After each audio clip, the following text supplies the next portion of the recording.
Hello, in this video I'm going to go over how I set up my tank companions. I'm going to start with Bastian here. He's probably my most loaded up companion with premium gear.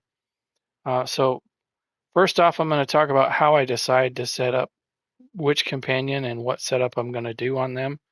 And really the best way I think to do this is to take a look at their racial passives and see where they get buffs in what categories. Because Bastion has a buff to his max health and damage done. In my opinion, the best way to set him up is either as a tank or a DPS. And I chose to put him as a tank because that max health category is really, really important for companions in terms of durability. This makes their heals and their shields larger because those are all scaled off of max health, as you can see in the description there. So when you're looking at your companion, I would say the best way to set them up is to lean into the categories that they are buffed in, because companions overall are pretty underwhelming. They're not really overpowered nearly at all. They're quite, um, I would say, the best you're going to do with a companion is to get them uh, halfway dependable. They're usually not real great for some of the, once you get into like the DLC vet dungeons, they tend to not stay alive very well. And so if you're going to get your best opportunity, I would say to set them up with a consistent way of either tank, healer, or DPS in the manner that I've got here. And so let's get back into this here. So the skills, very important for a tank companion. You want to start them off with a taunt. And the reason is because if you're going to have them as a tank, that you want them to hold something in the room. So this should be your first item up for bids for the skills. So second, I have the Basalt Barrier, which is from his Radiating Heart skill line. This basically is a mimic of the Obsidian Shield. And then Ritual of Salvation. This comes from the Fighters Guild skill line here. In order to level these up, you just have to complete your dailies, have your companion out when you turn these in, and it basically just takes 10 times doing that to fill this in. Very easy to do.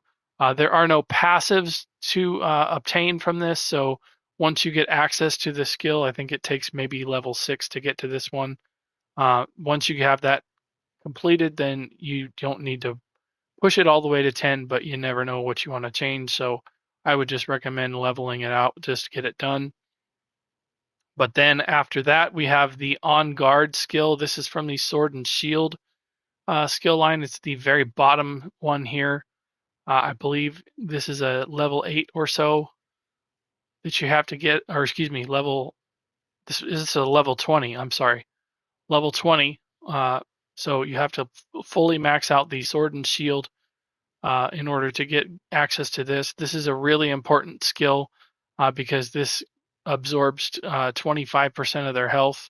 While they're using the rune right before that, this will put a rune on the ground that reduces his damage taken by 20%. And then that pairs really well with this last skill, which is Drake's Blood, which comes from the Draconic skill line. Accidentally backed out there. Um, the Draconic Armor skill line, and it's the first Drake's Blood here. This is really good because it's not only a heal, but it also reduces his damage taken by 20%. So you've got 2 damage reductions there, a shield and another shield. So with a heal in place, so 2 shields and a damage reduction rune, and then also you can stand in this as well, and it will also give you the reduction in damage.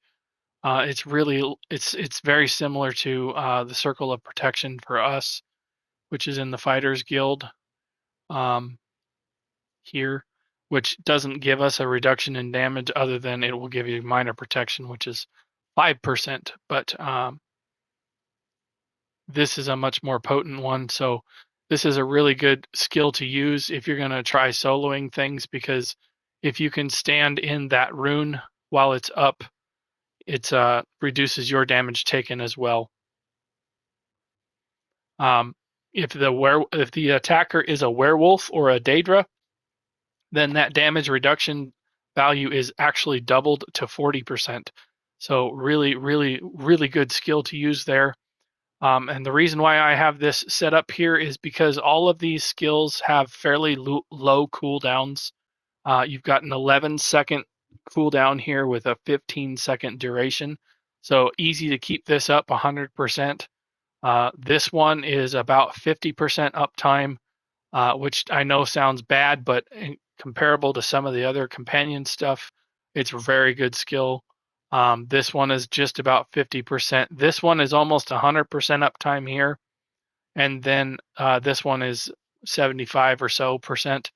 So you want to keep those up as much as you can, the skills that you select. Like I know there's a lot of people that, or I should say, I've seen some online stuff that uses some really long lasting skills like this crimson font here, which duplicates kind of the role of the blood fountain from the Undaunted skill line. This one is not real great to decide to use because it lasts for 16 seconds, but the cooldown is really long on this. It does do some healing while it's out, but it is really, really has a long cooldown. And even if you're gonna uh, lean into the skill reduction costs, it is still a very long cooldown to deal with. So that is the spell setup that I have. Now I'm going to go over the armor and the equipment, I should say. I would recommend, obviously, to get purple gear as quickly as you can on your companion. I'm going to go over. Obviously, you want to have heavy armor for a tank because you're going to have more armor value per piece. As you can see here, the armor values are all the same regardless of size, so that is different from how our builds are set up. On our characters, the chest piece is the biggest armor value, and then going down from there, it's all legs, feet, shoulders, and head were all the same. That's not true on a companion. Every piece of armor has the same value of armor. And so getting to the purple value will give you a value of 2,900 armor per piece. And then if you have a blue, it's a 2,800 armor. So if you've got 7 pieces of armor and you've got purple armor instead of blue, that's another 700 armor that you can have on your companion. And then if you have them set up with a sword and one-handed, or excuse me, a one-hand and shield setup, this is another piece of armor that you can add in to that count, being another 2,900 times 8 would be a lot more value than having a different weapon on the front. Like an ice staff, for example, would not be good because you're going to lose out on 2 things. One, you're going to have less armor, and then you'll also lose your ability to access the sword and shield skill line that has this great shield here that absorbs the damage that they take. So this is a really good skill to use because it's unique to the one-hand shield, and it's available to every companion. So it doesn't matter what companion you use, as long as they are using a shield and a one-handed weapon, you can access this right here, and excuse me, this one, and have it available. So that would be my recommendation, is to have heavy armor purpled out, and then also you're going to want to try and get one of 3 traits. I'll do a good, better, and best trait here. The good one number 3, the bronze, is going to be Bolstered, which is the reduced damage taken category. If you have all 8 pieces, or I should say all, I believe it's 13 or 12 pieces.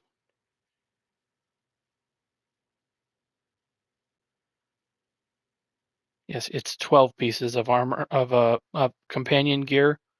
Then you're only going to have so much damage reduction there, and that's honestly going to affect a lot. You're going to not have as good of a max health on your companion, so that's not going to be as effective. The better trait just above Bolstered that I recommend is Quickened, like this one here. And the reason is because it will reduce the cooldown on the skills that they have, which is why these may look different from what you have. I actually have a piece of Quickened gear on him. I've not been able to pick up a Vigorous heavy purple chest yet. So as you can see, most of my stuff here is purple heavy Vigorous. I'm missing 2 pieces here, and I need to get this chest piece handled before he will be completely done. But when you get them leveled up like this, they're not invulnerable by any means, but they do tend to perform a lot better when you have them set up this way. You can have them tank something while you parse on them, basically. And because there is a trick for getting their resurrection without having to res, I have made a video on that. I will release that to show uh, that information. I'll tag that video on here rather. I've already released it, but that is the best way to uh, keep your companions going. You don't want to necessarily have to stop and try and res while you're dodging mechanics and things like that. If you stop and try to res your companion the traditional way, then you likely are going to get smacked or killed yourself. So I will tag the companion res video on here. Check that out if you haven't seen it. But I recommend setting up the companion as a tank like this. So that is how I have Bastian set up. Really quickly, I'm going to go through my other tank companions, and that will be Azandar Alcibiades, however you say his name. Um, I would say he's probably my good tank. Bastian is probably my better tank, and then I'll do my best tank in my opinion here in just a little bit. Skills pretty much the same as Bastian. I've got a taunt here, which is the unique taunt. The reason why I am using this taunt with Xander is because it also applies minor maim and it has a range to it. So there's that. It's got pretty much the same cooldown and duration, 11.6 and 15, as the provoke taunt. The only difference is this does 3675 damage, and then this doesn't do damage. It instead applies minor maim to the enemy that he's taunting. So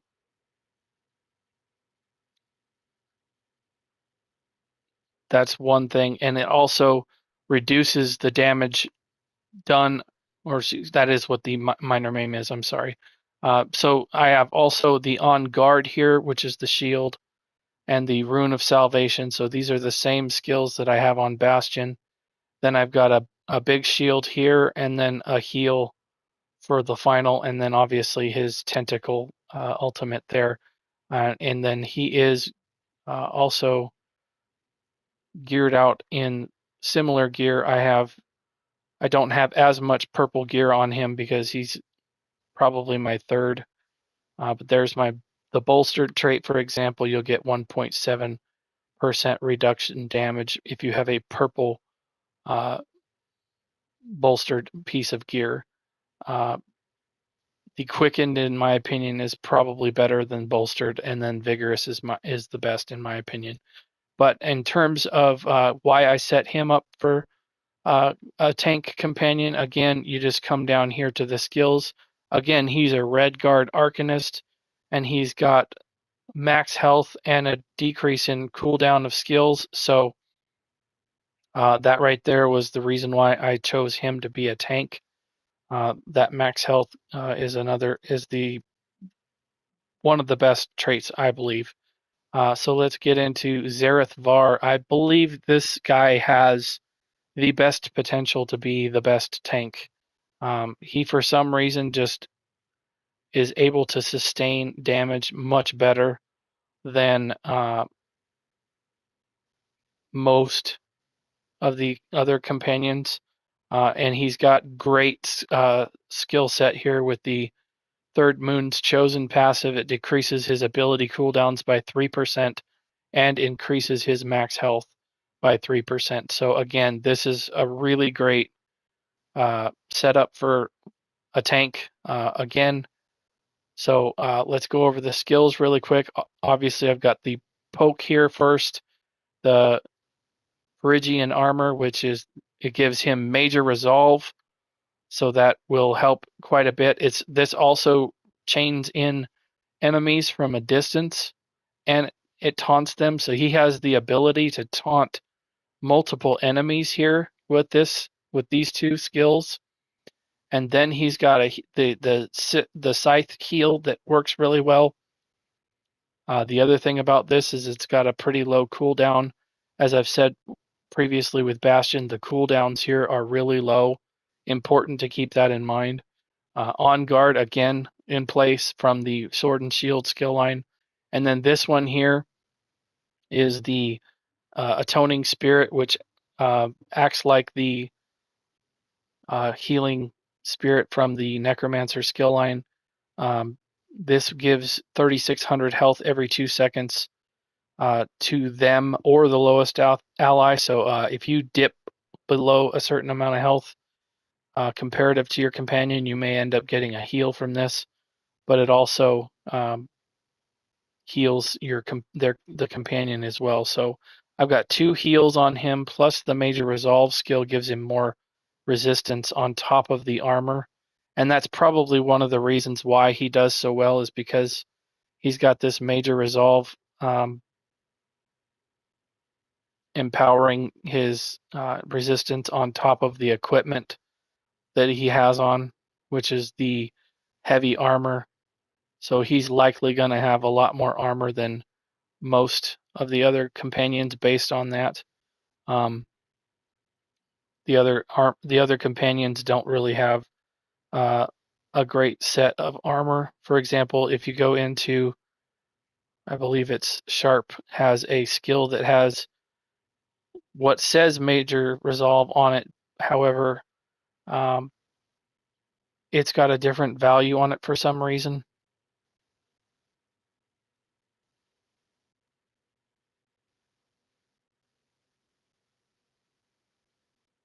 Nope, they updated it. I believe this used to say something else. Anyway, however, those are my 3 companion choices for tank. Azandar, Bastian, and Zerith, probably in that order. Good, better, and best would be Azandar good, Bastian better, and I think Zerith-Var is probably the best one. I've had Bastian longer than the other ones, so that's why he's a little bit more decked out than some of the others. But in terms of getting companion gear, my recommendations: run into public dungeons. For example, here in Malaval Tor, this Crimson Cove is really good. There's a lot of enemies that respawn really quickly. Just make sure you have your companion out. Another one that I've had a lot of luck with for some reason: run Veteran Wayrest Sewers 1.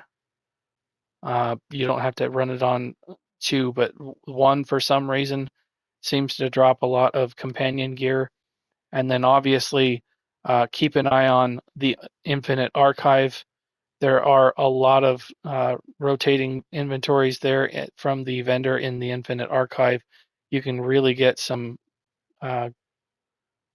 great pulls from there, especially when the armor types come around, the heavy armor. For example, if you get one of those 3 traits that we talked about in this video, then you're going to be sitting pretty well. There's only, I believe, 7 traits of armor, so you've got almost a 50% chance or so of getting a good pull of armor there. And then also the jewelry, the same thing with the jewelry. When the jewelry comes up, the jewelry's a good category to work with as well. So keep that in mind. I'm going to end the video there, but if you thought this video was helpful, please consider liking and subscribing to the channel, turn on your notification bell, and then I will see you in another video. Thank you. Goodbye.